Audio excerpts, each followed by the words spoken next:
Elena moved through her apartment like a shadow, light-footed, careful, practiced. The morning sun poured through the tall windows, illuminating sketches pinned across the walls. Children's book characters, dreamlike forests, portraits rendered in delicate, expressive lines. She worked from home as an illustrator, her world stitched together in images, color, and texture, not in sound. At 33, silence wasn't just part of her life. It was her default state. She had lost her hearing at age 7, after prolonged fever that stole her sense of sound in a single night. Her memories of voices were faded, distant, like echoes from another life. Since then, the quiet had become her companion. Not peaceful, not empty, just constant. Her hearing aids helped during the day, but she only used them when necessary, for reading lips in conversation, catching ambient cues, navigating the outside world. Inside her home, she preferred stillness. There was comfort in it, control. That morning, Elena made her coffee, reading the time from the digital clock by the fridge. The humming machine was invisible to her. It was a vibration she felt through the counter that let her know it was brewing. She sat on her couch with a sketch pad and began working on a new illustration. A little girl looking out of a window, hands pressed to glass, eyes wide with wonder or worry. She hadn't decided yet. Outside, the city carried on in oblivion. Horns, chatter, footsteps. None of it reached her. Elena didn't mind. The world was overwhelming in its noise, and silence gave her space to think, to feel. It wasn't lonely, not exactly, but it did make things quieter than they should be. Sometimes. She looked around her apartment, a cozy space filled with warm lighting, soft rugs, and her drawings. Everything had a place. Everything was still, safe. Later that night, after dinner and a quiet hour with a book, she removed her hearing aids and set them on the bedside table. It was a nightly ritual, one she performed with the same tenderness others might reserve for prayer. The silence came instantly, thick and total. She turned off the lights and lay in bed, wrapped in the darkness. As she closed her eyes, the world faded. Then, faintly, almost imperceptibly, a whisper. Her eyes snapped open. She stared at the ceiling. The whisper had been her name? No, that was impossible. She turned on the lamp, reached for the aids. Still off. No vibration. No noise. Nothing. Just silence. And the strange, cold realization that she wasn't alone in it. The next morning, Elena sat at her kitchen table, barely touching her toast. Her sketch pad lay unopened beside her. She stared at the floor, one hand resting gently near her hearing aids, the other curled loosely around a lukewarm mug of coffee. She hadn't slept. Every time she closed her eyes, she felt it. Not a sound exactly, but the presence of one, a whisper in the dark, her name, spoken in a voice that was not hers, not remembered. No matter how much she rationalized, she couldn't explain it away. There had been no dream. She hadn't been half asleep. She had been awake, wide awake, when it happened. She checked the windows. Locked. Doors? Also locked. No signs of forced entry. No neighbors who could have possibly made a sound that traveled through the walls, much less one that somehow reached her without hearing aids. Elena spent the day trying to distract herself. She sketched for hours, but everything she drew twisted into unsettling shapes. Her usual smooth lines turned frantic, anxious, hollow-eyed children, shadowy rooms, distorted reflections. Nothing felt right. Even with her hearing aids on, there was a tension in the air, a weight pressing down that she couldn't name. When night came, she hesitated before her usual routine. Her hand hovered over the aids longer than usual. Finally, with a deep breath, she removed them and set them beside the bed. Silence. She sat up in bed instead of lying down, blankets pulled up to her chest. Her eyes scanned the shadows. She tried to convince herself it was just stress. Imagination. Maybe her mind had created the illusion of sound, some kind of phantom noise from years of relying so heavily on her other senses. Time passed. 10 minutes. Then 20. And then it came again. This time clearer. Elena? The voice was stretched out like a ribbon, unraveling in the dark. Soft, slow, not quite human. Not menacing, but deeply unnatural. It was as if the air itself had formed words and placed them gently into her skull. No echo, no vibration. She stumbled toward the light, fumbled for her aids with shaking hands. But the moment she put them in, nothing. Only the stillness she had always known. Her heart thudded violently in her chest. This wasn't a dream. This wasn't her mind playing tricks. The silence wasn't empty anymore.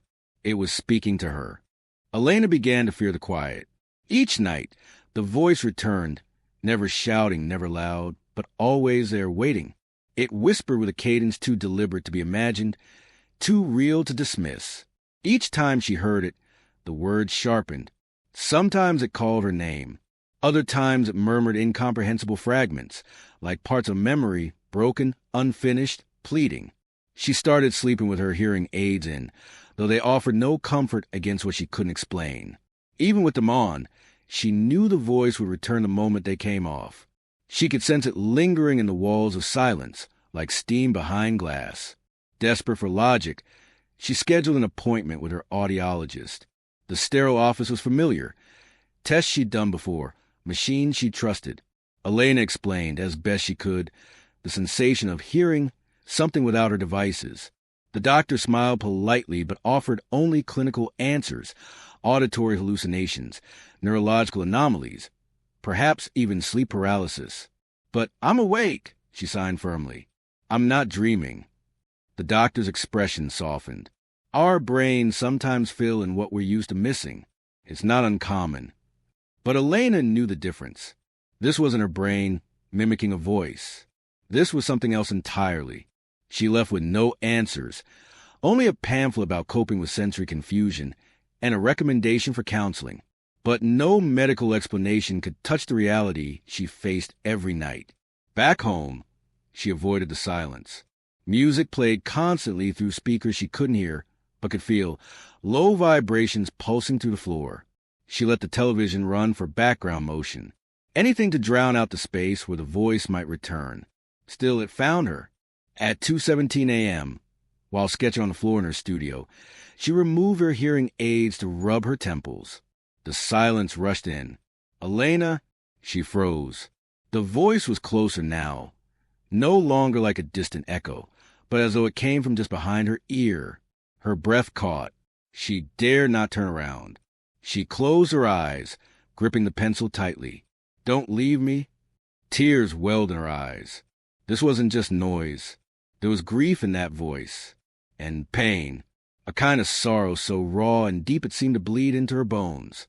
She sat still for a long time, heart thudding.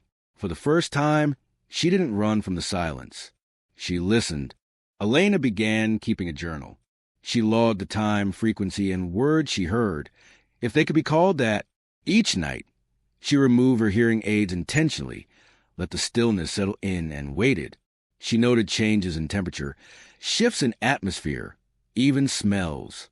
She became an observer of her own haunting, documenting the contours of silence like a cartographer mapping an unseen terrain. Patterns emerged. The voice only came between 2 o'clock and 3 a.m. It only spoke when she was completely alone, and it only spoke when she was willing to hear it. It was never angry, but it was desperate, wounded, sad. Each encounter chipped away at her skepticism.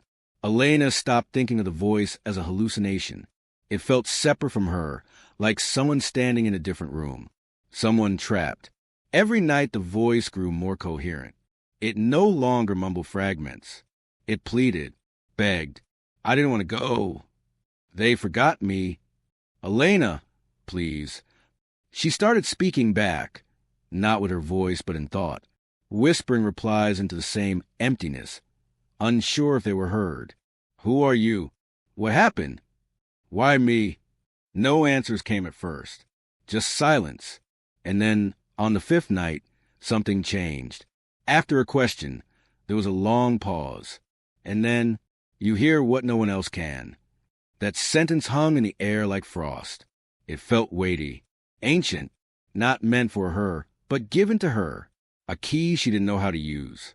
She began sketching again, unable to resist the pull. Her drawings shifted into something new, the face of a child she didn't recognize, staring through a fog window, the shape of a hand pressed against glass. A tiny shoe abandoned in tall grass. Symbols, repeated images, they flowed from her without conscious effort. Each line felt guided by something beyond her hand. She took to leaving her hearing aids off during long stretches of night, immersing herself in the silence. At first it was terrifying. Then it became familiar, like tuning into a frequency that had always been there, just beyond perception.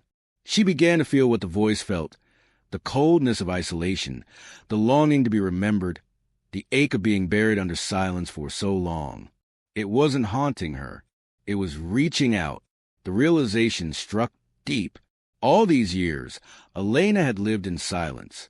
But now, for the first time, the silence was alive. It had something to say, and she was the only one who could listen. Elena no longer feared the voice.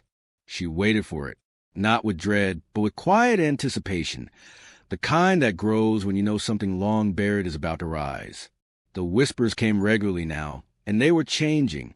No longer just fragments of sorrow. They were starting to show emotion beyond grief, familiarity, curiosity, and trust. On the sixth night, the voice said something new. "You're like me." That sentence echoed through her chest long after it faded. She repeated it silently to herself, tracing its meaning over and over. What did it mean?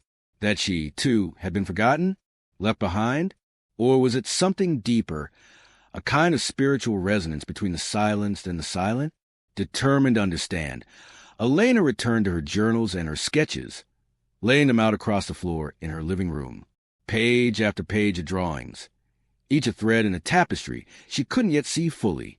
The child's face appeared again and again, clearer now. Pale skin, large dark eyes, unruly hair that framed a gaunt, ghost-like expression. Around the child were recurring images, an old wooden door, a cracked music box, a house with a steep roof and a single attic window. She didn't recognize any of it, but it felt placed, like memories that weren't hers. Digging through a box of old family photos, Elena searched for clues. Her parents had died when she was a teenager, and their past was largely a mystery. She had grown up in foster care after that, bouncing from home to home. There were gaps in her story, entire years wrapped in silence and loss. One photograph caught her attention, a black and white image of a house matching the one she kept drawing. On the back, in fading ink, Elmhurst, 1993. Home. Her fingers trembled as she traced the handwriting. Something inside her stirred, not recognition exactly, but an emotional jolt, like muscle memory. Her heart beat faster. That night, she sat on the bed with the photo in one hand and removed her hearing aids with the other. The silence fell heavy around her. She whispered into it. "Elmhurst, is that where you are?" Nothing. She waited. Then, "Yes." A whisper like wind through bare branches. "Come find me." Elena blinked back tears. The silence had given her a task, not a haunting, a request. She wasn't just hearing a ghost. She was being asked to witness, to remember, to rescue. And something in her knew, if she ignored this call, if she turned away, the voice would vanish forever, forgotten again, buried in the silence. She couldn't let that happen. Elena stood outside the house from her sketches, the photo clutched in her jacket pocket. Elmhurst Road was quiet, too quiet. The trees leaned over the cracked sidewalk like tired old men. The house loomed in front of her, tall and thin with peeling paint and blackened window panes. Its roof sagged slightly, and the single attic window watched her like an unblinking eye. It was exactly as she had drawn it, down to the warped front steps and the faded blue shutters that now hung crooked. She'd found the address on the back of the photo, cross-referenced with public records. The house had been abandoned for decades. No electricity, no renovations, just left to rot. And wait, Elena didn't hesitate. She crossed the threshold, flashlight in hand, the floor groaning beneath her weight. Dust coated every surface like snowfall, untouched for years. The air inside was thick with mildew and old paper. The silence here was different, not peaceful, loaded. She removed her hearing aids at the base of the stairs. Immediately, the voice returned. "You came? Elena's breath caught. "Yes," she whispered into the void.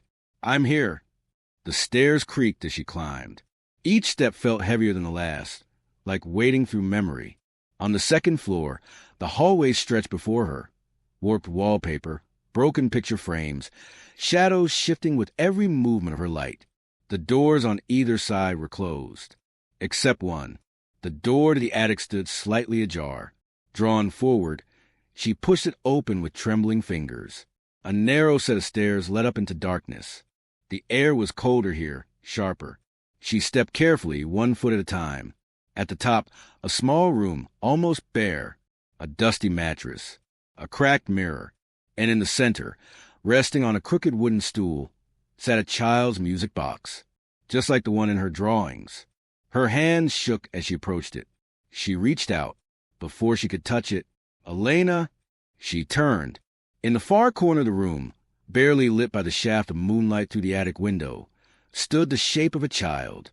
A boy no older than 8.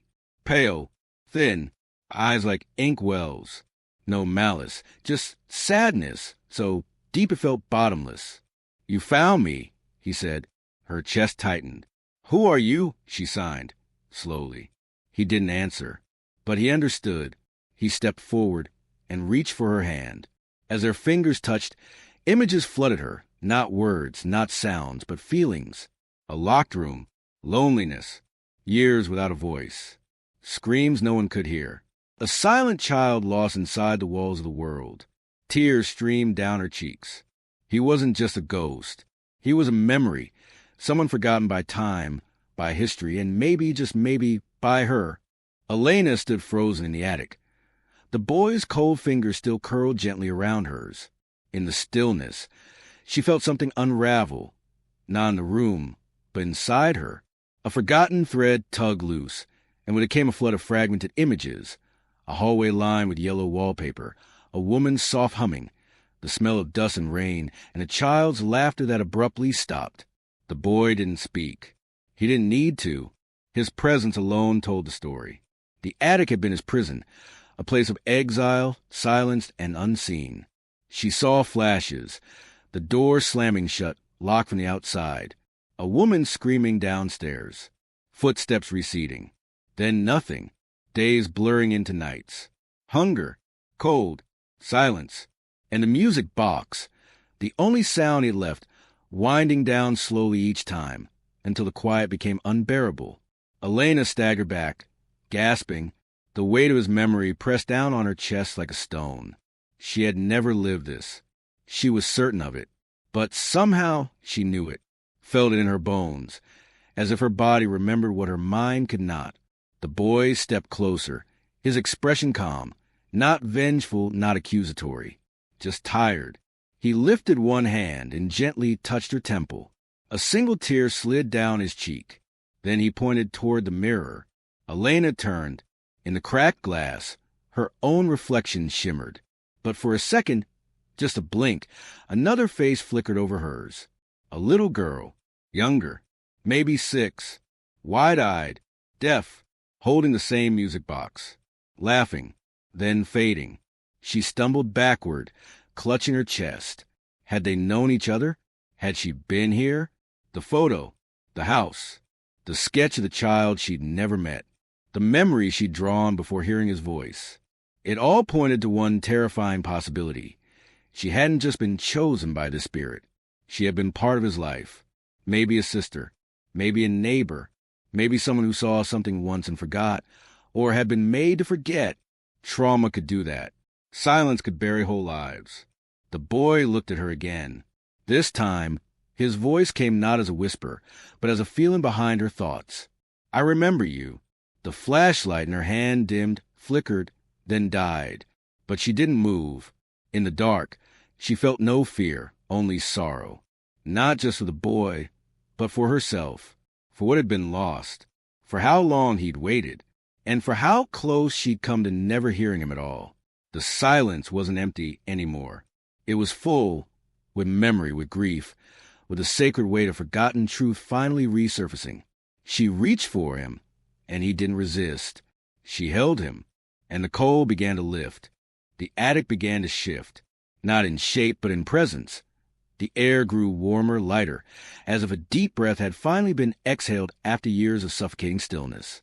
Elena still knelt, arms wrapped around the boy's fragile form. But he was changing, fading, not painfully but peacefully, like fog retreating from the morning sun. His eyes met hers one last time. In them, she saw gratitude and release. "You heard me," he said. Elena signed back slowly, deliberately. "I'm sorry it took so long." He smiled, a soft, heartbreaking curve of his lips, the kind of smile that forgives without question. Then he let go. The boy's figure dissolved into motes of shadow and light, dispersing to the cracked beams of the attic, like dust caught in sunlight. Elena remained still, the silence enveloping her again. But now it was hers. Not a void, not an exile. A presence, a space she could breathe within. Downstairs, the house groaned quietly. It no longer felt angry. It felt tired, settled, ready to sleep. She walked through it slowly, touching the walls, the banister, the doorknobs as though they were parts of a fading dream. Outside, the street waited, still and indifferent, as if nothing monumental had just occurred. But everything had changed. In the following days, Elena began researching, not obsessively, but with purpose. She combed through newspaper archives, missing persons reports, property records.